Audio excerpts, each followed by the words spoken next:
everybody, what's up? Welcome back to A People's Historian, the show where we read about 30 minutes of history together. My name is Jason Kishineff and I am excited. We are starting an Indigenous Peoples History of the United States today by Roxanne Dunbar Ortiz. Roxanne Dunbar Ortiz. For some reason it's almost like a tongue twister when I actually say it, even though it's a very common name. Remember, if you like this episode, you know what to do. Hit that like and subscribe button. Before I start the introduction, I want to read a little note on the terminology that the author wrote in, I don't really like to read the about the author section, and I thought about it, but I decided against it. But I do want to read this note on terminology from it, because it gives us all something to think about. It's more about thinking than explanation. A note on terminology. I use indigenous, Indian, and native interchangeably in the text. Indigenous individuals and peoples in North America on the whole do not consider Indian a slur. Of course, all citizens of native nations much prefer that their nation's names in their own language be used, such as Diné in Navajo, Haudenosaunee, hope I did that right, in Iroquois, Tsalagi in Cherokee, and Anishinaabe in Ojibwe, Chippewa. I have used some of the correct names combined with more familiar usages, such as Sioux and Navajo. Except in material that is quoted, I don't use the term tribe. Community, people, and nation are used instead and interchangeably. I also refrain from using America and American when referring only to the United States and its citizens. Those blatantly imperialistic terms annoy people in the rest of the Western Hemisphere, who are, after all, also Americans. I use United States as a noun and us as an adjective to refer to the country. Nope, U.S. She doesn't have it. She doesn't have initials. I was like stuck on social media thinking. U.S. as an adjective to refer to the country, or is it us? And us Americans for its citizens' lives. Let's just dig in, shall we? Introduction. This land. We are here to educate, not forgive. We are here to enlighten, not accuse. Willie Johns, Brighton Seminole Reservation, Florida. Under the crust of that portion of earth called the United States of America, from California to the Gulf Stream waters, are interred the bones, villages, fields, and sacred objects of American Indians. They cry out for their stories to be heard through the descendants who carry the memories of how the country was founded and how it came to be as it is today. It should not have happened that the great civilizations of the Western Hemisphere, the very evidence of the Western Hemisphere, were wantonly destroyed. The gradual progress of humanity interrupted and set upon a path of greed and destruction. Choices were made that forged the path toward destruction of life itself. The moment in which we now live and die as our planet shrivels, overheated. To learn and know this history is both a necessity and a responsibility to the ancestors and descendants of all parties. What historian David Chang has written about the land that became Oklahoma applies to the whole United States. Nation, race, and class converged in land. Everything in U.S. history, it was U.S., everything in U.S. history is about the land. Who oversaw and cultivated it, fished its waters, maintained its wildlife, who invaded and stole it, how it became a commodity, real estate, broken into pieces to be bought and sold on the market. U.S. policies and actions related to indigenous peoples, though often termed racist or discriminatory, are rarely depicted as what they are: classic cases of imperialism and a particular form of colonialism, settler colonialism.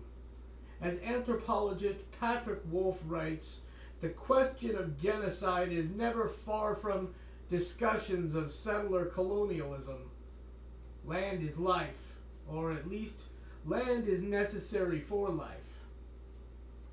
The history of the United States is a history of settler colonialism, the founding of a state based on the ideology of white supremacy, the widespread practice of African slavery, and a policy of genocide and land theft. Those who seek history with an upbeat ending, a history of redemption and reconciliation, may look around and observe that such a conclusion is not visible, not even in utopian dreams of a better society.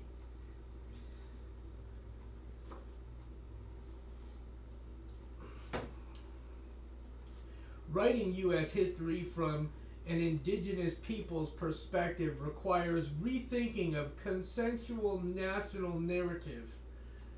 That narrative is wrong or deficient, not in its facts, dates, or details, but rather in its essence. Inherent in the myth we've been taught is an embrace of settler colonialism and genocide.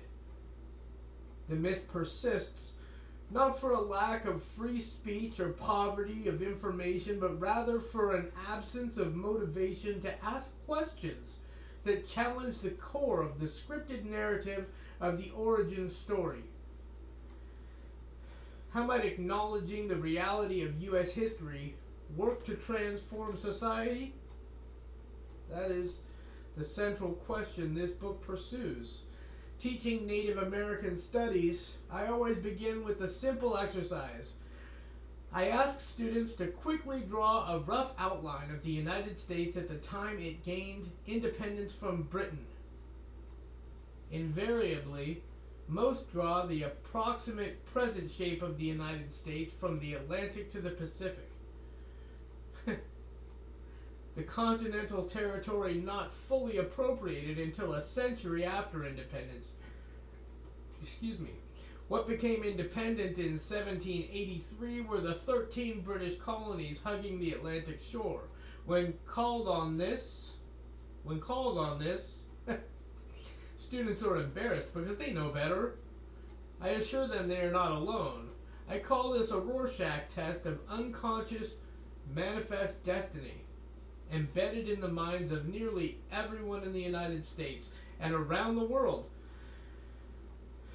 This test reflects the seeming inevitability of U.S. extent and power, its destiny with an implication that the continent had previously been terra nullius, a land without people.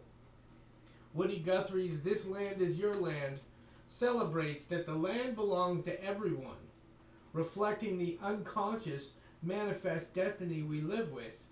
But the extension of the United States from sea to shining sea was the intention and design of the country's founders. Free land was the magnet that attracted European settlers. Many were slave owners who desired limitless land for lucrative cash crops.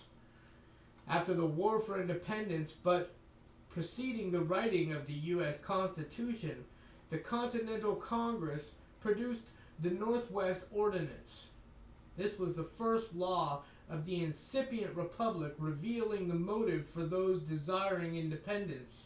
It was the blueprint for gobbling up the British-protected Indian Territory, Ohio country, on the other side of the Appalachians and Alleghenies.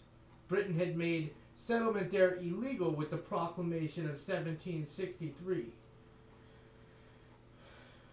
In 1801, President Jefferson aptly described the new settler states' intentions for horizontal and vertical continental expansion, stating, "However our present interests may restrain us within our own limits, it is impossible not to look forward to distant times when our rapid multiplication will expand itself beyond those limits and cover the whole northern, if not the southern continent, with the people speaking the same language, governed in similar form by similar laws." This vision of manifest destiny found form a few years later in the Monroe Doctrine, signaling the intention of annexing or dominating former Spanish colonial territories in the Americas and the Pacific, which would be put into practice during the rest of the century. Origin narratives form the vital core of a people's unifying identity and of the values that guide them.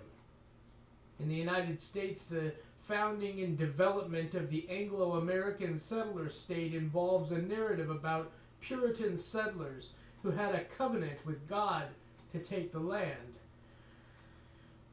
That part of the origin story is supported and reinforced by the Columbus myth and the doctrine of discovery. According to a series of late 15th century papal bulls, European nations acquired title to the lands they discovered, and the indigenous inhabitants lost their natural right to that land after Europeans arrived and claimed it. As law professor Robert A. Williams observes about the doctrine of discovery, responding to the requirements of a paradoxical age of Renaissance and Inquisition, the West's first modern discourses of conquest articulated a vision of all humankind united under a rule of law discoverable solely by human reason. Unfortunately for the American Indian, the West's first tentative step towards this noble vision of a law of nations contained a mandate for Europe's subjugation of all peoples whose radical divergence from European-derived norms of right conduct signified their need for conquest and remediation. The Columbus myth suggests that from U.S. independence onward, colonial settlers saw themselves as part of a world system of colonization. Excuse me. I don't think I can say that word like that again if I tried. Columbia, the poetic Latinate name used in reference of the United States from its founding throughout the 19th century, was based on the name of Christopher Columbus. The land of Columbus was, and still is, represented by the image of a woman in sculptures and paintings, by institutions such as Columbia University, and by countless place names, including that of the nation's capital, the District of Columbia. The 1798 hymn, Hail Columbia, was the early national anthem and is now used whenever the Vice President of the United States makes a public appearance, and Columbus Day is still a federal holiday, despite Columbus never having set foot on the continent claimed by the United States. Traditionally, historians of the United States, hoping to have successful careers in academia and to author lucrative school textbooks, became protectors of this origin myth. With the cultural upheavals in the academic world during the 1960s, engendered by the civil rights movement and student activism, historians came to call for objectivity and fairness in revising interpretations of U.S. history. They warned against moralizing, urging instead a dispassionate and culturally relative approach.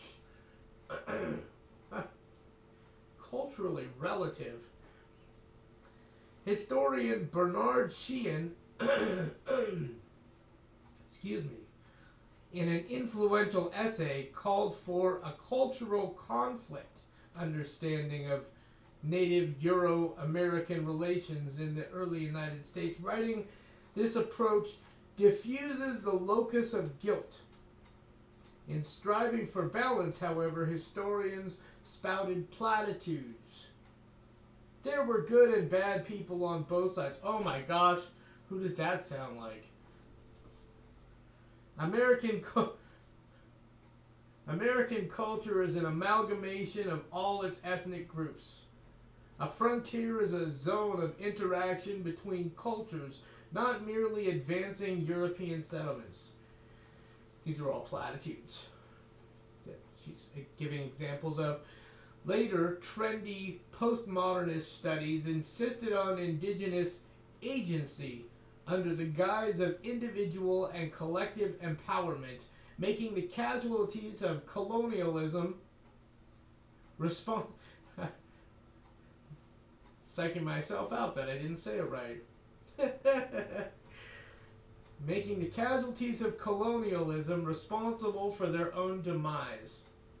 Perhaps worst of all, some claimed, and still claim, that the colonizer and colonized experienced an encounter and engaged in dialogue, thereby masking reality with justifications and rationalizations.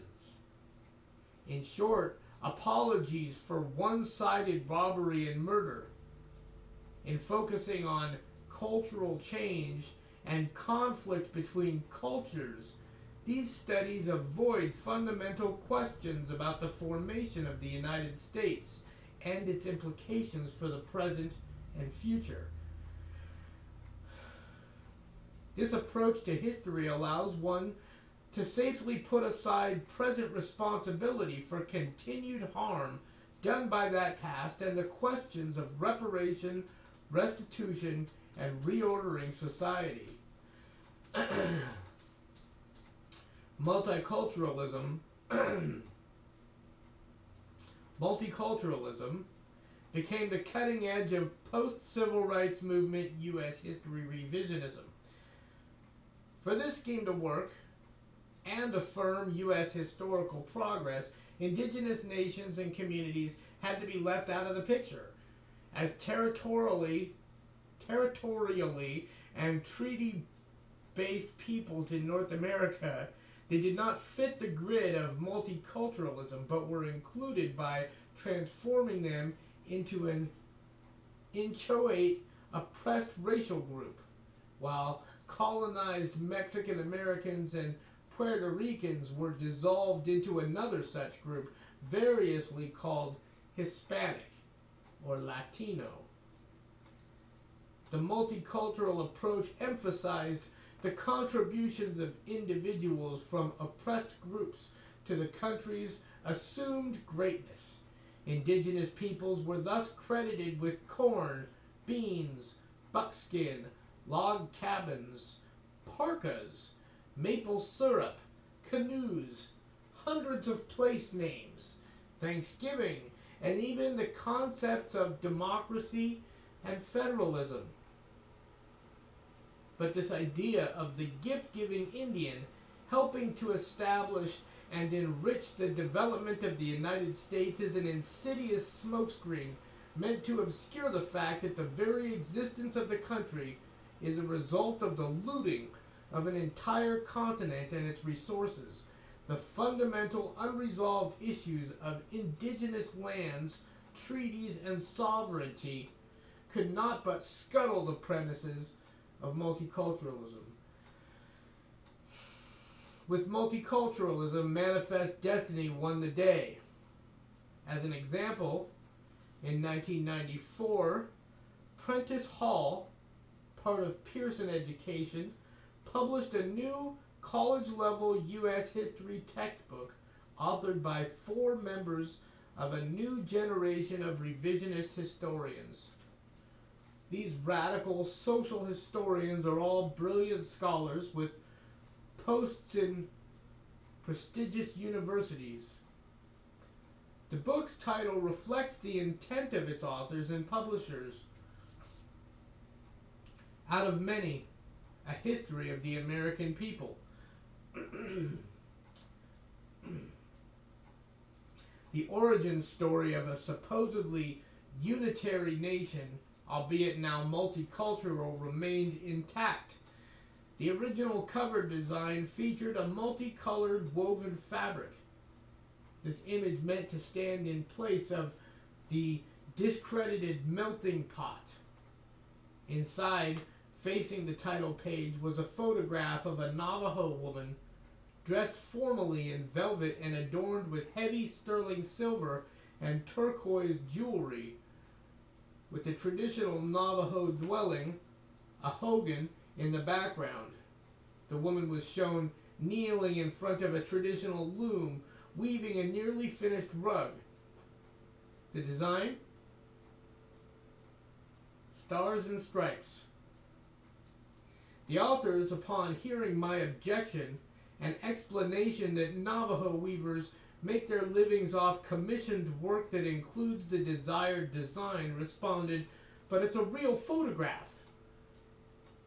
To the author's credit, in the second edition they replaced the cover photograph and removed the Navajo picture inside, although the narrative text remains unchanged. Awareness of the settler colonialist context of U.S. history writing. I'm going to start that sentence over. Awareness of the settler colonialist context of U.S. history writing is essential if one is to avoid the laziness of the default position and the trap of a mythological unconscious belief in manifest destiny. The form of colonialism that the indigenous peoples of North America have experienced was modern from the beginning. The expansion of European corporations backed by government armies into foreign areas with subsequent expropriation of lands and resources. Settler colonialism is a genocidal policy. Native nations and communities, while struggling to maintain fundamental values and collectivity, have from the beginning resisted modern colonialism using both defensive and offensive techniques, including the modern forms of armed resistance of national liberation movements and what now is called terrorism. In every instance, they have fought for survival as peoples. The objective of U.S. colonialist authorities was to terminate their existence as peoples, not as random individuals. This is the very definition of modern genocide as contrasted with pre-modern instances of extreme violence that did not have the goal of extinction. The United States as a socio-economic and political entity is a result of this centuries-long and ongoing colonial process. Today, indigenous nations and communities are societies formed by their resistance to colonialism, through which they have carried their practices and histories. It is breathtaking, but no miracle, that they have survived as peoples. To say that the United States is a colonialist settler state is not to make an accusation, but rather to face historical reality, without which consideration not much in U.S. history makes sense, unless indigenous peoples are erased. But indigenous nations, through resistance, have survived and bear witness to this history. In the era of worldwide decolonization in the second half of the 20th century, somewhat, see a People's History of the United States on that one. The former colonial powers and their intellectual apologists mounted a counterforce often called neocolonialism, from which multiculturalism and postmodernism emerged, although much revisionist U.S. history reflects neocolonialist strategy, an attempt to accommodate new realities in order to retain the dominance. Neocolonialist methods signal victory for the colonized. Such approaches pry off a lid long kept tightly fastened. One result has been the presence of significant numbers of indigenous scholars in U.S. universities who are changing the terms of analysis. The main challenge for scholars in revising U.S. history in the context of colonialism is not lack of information, nor is it one of methodology. Certainly, difficulties with documentation are no more problematic than they are in any other area of research. Rather, the source of the problems has been the refusal or inability of U.S. historians to comprehend the nature of their own history. U.S. history. The fundamental problem is the absence of the colonial framework. Through economic penetration of indigenous societies, the European and Euro-American colonial powers created economic dependency and imbalance of trade, then incorporated the indigenous nations into spheres of influence and controlled them indirectly or as protectorates with indispensable use of Christian missionaries and alcohol. In the case of U.S. settler colonialism, land was the primary commodity. With such obvious indicators of colonialism at work, why should so many interpretations of U.S. political economic development be convoluted and obscure, avoiding the obvious? To some extent, the 20th century emergence of the field of U.S. West or borderlands history has been forced into an incomplete and flawed settler colonialist framework. The father of that field of history, Frederick Jackson Turner, confessed as much in 1901. Our colonial system did not start with the Spanish War, 1898. The U.S. had a colonial history and policy from the beginning of the Republic, but they have been hidden under the phraseology of interstate migration and territorial organization. Settler colonialism as an institution or system requires violence or the threat of violence to attain its goals. People do not hand over their land, resources, children, and futures without a fight, and that fight is met with violence. In employing the force necessary to accomplish its expansionist goals, a colonizing regime institutionalizes violence. The notion that settler-indigenous conflict is an inevitable product of cultural differences and misunderstandings, or that violence was committed equally by the colonized and the colonizer, blurs the nature of the historical processes.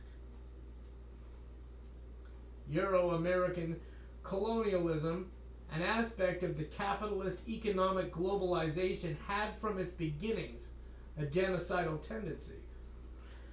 The term genocide was coined following the Shoah, or Holocaust, and its prohibition was enshrined in the United Nations Convention adopted in 1948, the UN Convention on the Prevention and Punishment of the Crime of Genocide. The convention is not retroactive, but is applicable to U.S. indigenous relations since 1988, when the U.S. Senate ratified it. In 1988? It took 40 years for the U.S. to ratify it? Figures. What? Did I say that out loud? The terms of the Genocide Convention are also useful tools for historical analysis of the effects of colonialism in any era. In the convention, any one of 5 acts is considered genocide if, and this is a quote, committed with intent to destroy, in whole or in part, a national, ethnical, racial, or religious group. End quotation.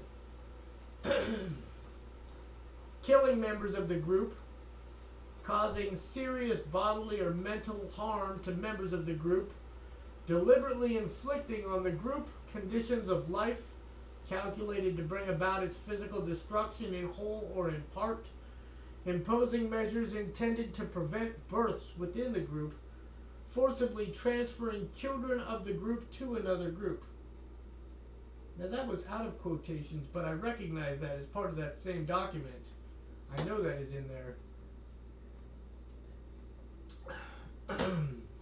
In the 1990s, the term ethnic cleansing became a useful descriptive term for genocide.